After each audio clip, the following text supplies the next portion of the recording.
ಮೊದಲನೇದಾಗಿ ಶಿಕ್ಷಣ ಕ್ಷೇತ್ರವನ್ನು ನಾವು ನೋಡುವಂಥದ್ದಾದರೆ ವಿದ್ಯಾರ್ಥಿಗಳಿಗೆ ಮೊದಲೆರಡು ವಾರ ಅತ್ಯುತ್ತಮ ಶುಭ ಫಲಗಳನ್ನು ನೋಡ್ತೀರಾ ಅಂತಲೇ ಹೇಳ್ಬೋದು.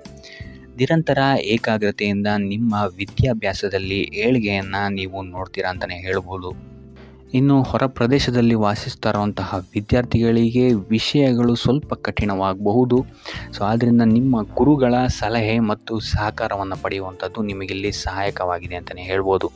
ಇನ್ನು ನೀವೇನಾದರೂ ಸ್ಪರ್ಧಾತ್ಮಕ ಪರೀಕ್ಷೆಗಳಲ್ಲೇನಾದರೂ ನೀವು ಭಾಗಿಯಾಗ್ತಾ ಇದ್ದೀರಾ ಅಂತ ಹೇಳಿದ್ರೆ ಇಲ್ಲಿ ನೀವು ನಿರೀಕ್ಷಿಸಿದಂತಹ ಫಲಗಳು ನಿಮಗೆ ಈ ತಿಂಗಳು ಸಿಗುವಂತಹ ಸಾಧ್ಯತೆಯೂ ಸಹಿತ ಹೆಚ್ಚಾಗಿದೆ ಅಂತಲೇ ಹೇಳ್ಬೋದು. ಇನ್ನು ಉನ್ನತ ಶಿಕ್ಷಣ, ತಾಂತ್ರಿಕ ವಿಭಾಗ, ವೈದ್ಯಕೀಯ ವಿಭಾಗ ಅಥವಾ ಕಾನೂನು ವಿಭಾಗಗಳಲ್ಲಿ ವ್ಯಾಸಂಗ ಮಾಡ್ತಾ ಇರುವಂತಹ ವಿದ್ಯಾರ್ಥಿಗಳಿಗೆ ಈ ತಿಂಗಳು ಮಿಶ್ರ ಫಲ ಅಂತಲೇ ಹೇಳ್ಬೋದು. ಸೊ ಟೋಟಲ್ ಆಗಿ ನೋಡುವಂಥದ್ದಾದರೆ ಈ ತಿಂಗಳು ವಿದ್ಯಾರ್ಥಿಗಳಿಗೆ ಮಿಶ್ರ ಫಲ ಅಂತಲೇ ಹೇಳ್ಬೋದು. ಇನ್ನು ಕುಟುಂಬ ವಿಚಾರಕ್ಕೆ ಬರುವಂಥದ್ದಾದರೆ ಕುಟುಂಬ ವಿಚಾರದಲ್ಲಿ ಈ ತಿಂಗಳು ನಿಮಗೆ ಉತ್ತಮವಾದಂತಹ ಫಲಗಳಿದೆ ಅಂತಲೇ ಹೇಳ್ಬೋದು. ಸೊ ಶಾಂತಿ ಸಂತೋಷಗಳು ನಿಮ್ಮ ಮನೆಯಲ್ಲಿ ಈ ತಿಂಗಳು ನೆಲೆಸಿರುತ್ತೆ ಅಂತಲೇ ಹೇಳ್ಬೋದು. ಸೊ ಇದರಿಂದಾಗಿ ಇಲ್ಲಿ ನಿಮ್ಮ ಕುಟುಂಬ ಸದಸ್ಯರ ಸಹಕಾರವೂ ಸಹಿತ ನಿಮಗಿಲ್ಲಿ ಹೆಚ್ಚಾಗಿ ಸಿಗುತ್ತೆ ಈ ತಿಂಗಳು ಅಂತ ಹೇಳ್ಬೋದು. ಸೊ ಇದರಿಂದಾಗಿ ನಿಮ್ಮ ನಡುವಿನ ಬಾಂಧವ್ಯವೂ ಸಹಿತ ಇಲ್ಲಿ ಹೆಚ್ಚಾಗುತ್ತೆ ಅಂತಲೇ ಹೇಳ್ಬೋದು. ಇಲ್ಲಿ ಕೆಲವೊಬ್ಬರಿಗೆ ಕೆಲಸದ ವಿಚಾರವಾಗಿ ಮನೆಯಿಂದ ದೂರ ಉಳಿಯಬೇಕಾದಂತಹ ಪರಿಸ್ಥಿತಿಗಳು ಸಹಿತ ಇಲ್ಲಿ ಬರಬಹುದು.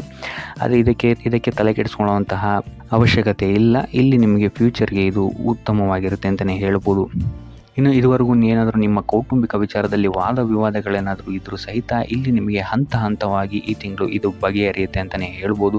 ಸೊ ಆದಷ್ಟು ಈ ತಿಂಗಳು ನಿಮ್ಮ ಹಿತಶತ್ರುಗಳಿಂದ ಆದಷ್ಟು ದೂರ ಇರುವಂಥದ್ದು ಉತ್ತಮವಾಗಿರುತ್ತೆ.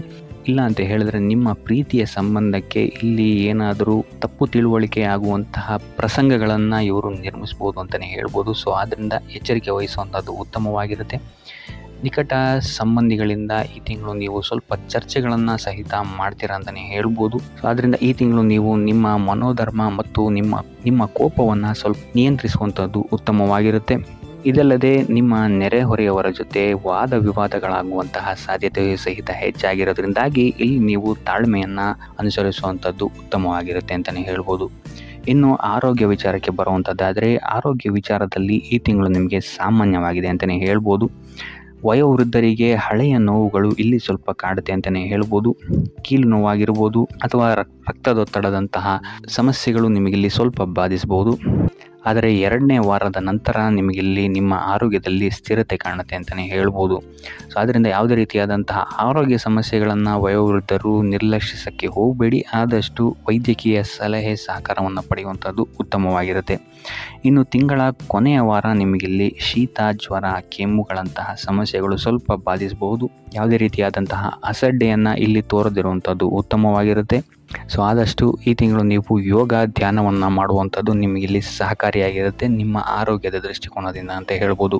ಇನ್ನು ವೃತ್ತಿ ಜೀವನವನ್ನು ನಾವು ನೋಡುವಂಥದ್ದಾದರೆ ವೃತ್ತಿ ಜೀವನದಲ್ಲಿ ನೀವು ಇತರರ ಮಾತುಗಳನ್ನು ಕೇಳಿ ಇಲ್ಲಿ ನೀವು ಸ್ವಲ್ಪ ತೊಂದರೆಗಳಿಗೆ ಒಳಗಾಗ್ಬೋದು ಅಂತಲೇ ಹೇಳ್ಬೋದು. ಸೊ ಆದ್ದರಿಂದ ವೃತ್ತಿ ಜೀವನದಲ್ಲಿ ಯಾರ ಮಾತನ್ನು ಕೇಳದೆ ನಿಮ್ಮ ಮನಸ್ಥಿತಿಗೆ ಹೇಗೆ ಬರುತ್ತೆ ಹಾಗೆ ಹೋಗುವಂಥದ್ದು ಉತ್ತಮವಾಗಿರುತ್ತೆ. ಇದರಿಂದಾಗಿ ನಿಮಗಿಲ್ಲಿ ಯಶಸ್ಸು ಸಿಗುತ್ತೆ ಅಂತಲೇ ಹೇಳ್ಬೋದು. ಇನ್ನು 2ನೇ ವಾರದ ನಂತರ ನಿಮಗಿಲ್ಲಿ ನಿಮ್ಮ ಕಾರ್ಯಗಳು ಸುಗಮವಾಗಿ ನಡೆಯುತ್ತೆ ಅಂತಲೇ ಹೇಳ್ಬೋದು. ಸೊ ಇದರಿಂದಾಗಿ ಇಲ್ಲಿ ನಿಮಗೆ ಅಗತ್ಯವಿರುವಂತಹ ವ್ಯಕ್ತಿಗಳ ಸಲಹೆ ಮತ್ತು ಸಹಕಾರವೂ ಸಹಿತ ಇಲ್ಲಿ ನಿಮಗೆ ಸಿಗುತ್ತೆ ಅಂತಲೇ ಹೇಳ್ಬೋದು. ಇನ್ನು ನೀವು ನಿಮ್ಮ ಇಷ್ಟಪಟ್ಟವರಿಗೆ ಸಹಾಯ ಮಾಡಲು ಹೋಗಿ ಇಲ್ಲಿ ನಿಮ್ಮ ಸಮಯ ಮತ್ತು ಹಣವನ್ನು ಸಹಿತ ಖರ್ಚು ಮಾಡ್ಕೊಳ್ತೀರಾ ಅಂತಲೇ ಹೇಳ್ಬೋದು. ಸೊ ಇದೊಂದು ವಿಚಾರದಲ್ಲಿ ಸ್ವಲ್ಪ ಎಚ್ಚರಿಕೆ ವಹಿಸುವಂಥದ್ದು ಉತ್ತಮವಾಗಿರುತ್ತೆ. ಇನ್ನು ನೀವೇನಾದ್ರು ಉದ್ಯೋಗ ಹುಡುಕ್ತಾ ಇದ್ದೀರಾ ಅಂತ ಹೇಳಿದ್ರೆ ಈ ತಿಂಗಳು ನಿಮಗೆ ಮಿಶ್ರ ಫಲ ಅಂತಲೇ ಹೇಳ್ಬೋದು. ಸೊ ಆದ್ದರಿಂದ ನಿಮ್ಮ ಪ್ರಯತ್ನವನ್ನು ನೀವು ಇಲ್ಲಿ ಸತತವಾಗಿ ಬಿಡದೆ ಮಾಡುವಂಥದ್ದು ಉತ್ತಮವಾಗಿರುತ್ತೆ. ಇನ್ನು ಪ್ರಸ್ತುತ ಉದ್ಯೋಗದಲ್ಲಿರುವಂಥವರು ಉದ್ಯೋಗ ಬದಲಾವಣೆಗಳಿಗೆ ಏನಾದರೂ ನೋಡ್ತಾ ಇದ್ದೀರಾ ಅಂತ ಹೇಳಿದ್ರೆ ಈ ತಿಂಗಳು ಸ್ವಲ್ಪ ಮುಂದುವರಿಸುವಂಥದ್ದು ಉತ್ತಮವಾಗಿರುತ್ತೆ. ಇಲ್ಲ ಅಂತ ಹೇಳಿದ್ರೆ ಆತುರದ ನಿರ್ಧಾರಗಳಿಂದ ಇಲ್ಲಿ ಸ್ವಲ್ಪ ಕೈ ಸುಟ್ಕೊಳ್ಳುವಂತಹ ಸಾಧ್ಯತೆಗಳಿದೆ ಅಂತಲೇ ಹೇಳ್ಬೋದು. ಇನ್ನು ನಿಮ್ಮ ಮಾತಿನ ಮೇಲೆ ಸ್ವಲ್ಪ ಗಮನ ಇಡುವಂಥದ್ದು ಉತ್ತಮವಾಗಿರುತ್ತೆ ನಿಮ್ಮ ವೃತ್ತಿ ಕ್ಷೇತ್ರದಲ್ಲಿ.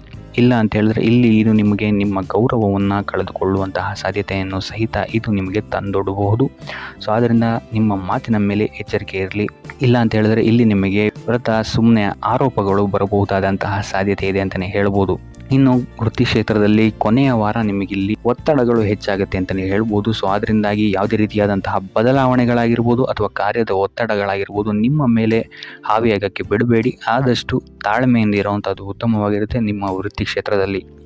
ಇನ್ನು ಹಣದ ವಿಚಾರಕ್ಕೆ ಬರುವಂಥದ್ದಾದರೆ ಹಣದ ವಿಚಾರದಲ್ಲಿ ಈ ತಿಂಗಳು ನಿಮಗೆ ಸಾಮಾನ್ಯ ಫಲ ಅಂತಲೇ ಹೇಳ್ಬೋದು.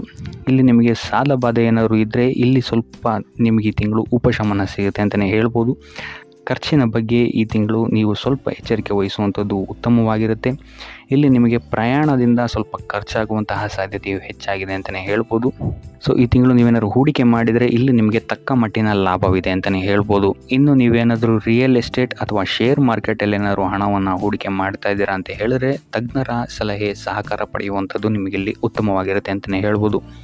ಇನ್ನು ಇದಲ್ಲದೆ ಮಕ್ಕಳ ವಿದ್ಯಾಭ್ಯಾಸದ ಮೇಲೆ ನೀವು ಈ ತಿಂಗಳು ಹೆಚ್ಚು ಖರ್ಚು ಮಾಡಬೇಕಾದಂತಹ ಸಾಧ್ಯತೆಗಳಿದೆ ಅಂತಲೇ ಹೇಳ್ಬೋದು.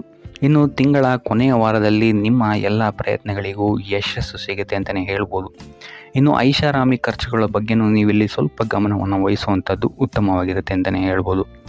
ಇನ್ನು ಉಪಾಯ ವಿಚಾರಕ್ಕೆ ಬರುವಂಥದ್ದಾದರೆ ಶಿವನ ಆರಾಧನೆಯನ್ನು ಮಾಡುವಂಥದ್ದು ಅಥವಾ ಸೋಮವಾರದಂದು ಶಿವನಿಗೆ ಬಿಲ್ವ ಪತ್ರೆಯನ್ನು ನೀಡುವಂಥದ್ದು ಆರ್ಥಿಕ ಸ್ಥಿತಿಯಲ್ಲಾಗಿರ್ಬೋದು ಅಥವಾ ವೃತ್ತಿ ರಂಗದಲ್ಲಾಗಿರ್ಬೋದು ಸಮಸ್ಯೆಗಳಿಂದ ನಿಮಗಿಲ್ಲಿ ಪಾರಾಗಕ್ಕೆ ಸಹಾಯ ಆಗುತ್ತೆ ಅಂತಲೇ ಹೇಳ್ಬೋದು. ಸೊ ಇದಾಗಿತ್ತು ಈ ತಿಂಗಳ ನಿಮ್ಮ ರಾಶಿ ಭವಿಷ್ಯ.